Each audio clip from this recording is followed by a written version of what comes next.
Now to the latest on the war in Iran. Oil and gas remains in the spotlight. That's because overnight, Qatar reported multiple fires at the world's largest liquefied natural gas terminal, saying Iranian missiles targeted it. Iran has also threatened energy sites in the UAE and Saudi Arabia. This development comes as U.S. Central Command says more than 7,800 targets were struck in Iran and over 100 Iranian ships damaged or destroyed. They came into this fight with a lot of weapons. This is why we continue to be as aggressive and assertive as we can against their ballistic missile capability. Meanwhile, the Washington Post reporting the Pentagon is requesting another $200 billion for the war. Right now, amid the ongoing war, millions across the country navigating cost uncertainty, and it's not just higher prices at the pump. ABC's Adria Fuji has more on what other popular items are seeing price hikes.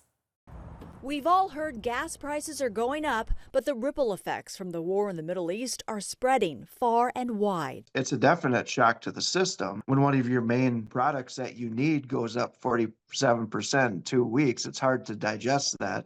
Farmers are fuming over fertilizer. The Middle East is a major supplier, and now, because of reduced shipments, some farmers worry they could face an extra $100,000 in fertilizer costs this season. I think you'll see some farmers switch some corn acres to bean acres, and I haven't pulled that trigger and decided to do that yet, but I'm sure thinking about it. Gas prices are up 92 cents per gallon in the last month, but diesel rising even faster, up $1.33 per gallon, driving up transportation costs. I'm not a truck driver, I'm a construction worker, but it all flows the same, right? So cost of diesel goes up, everything goes up. That means higher prices at the grocery store, and new data shows wholesale prices were already rising before the war.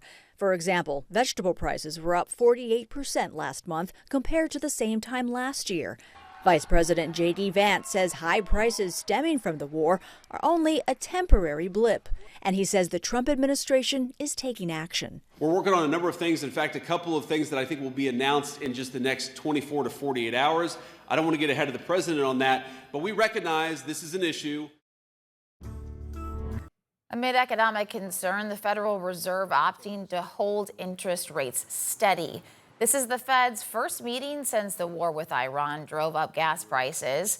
The central bank's move is the second time it's opted to maintain interest rates at current levels this year.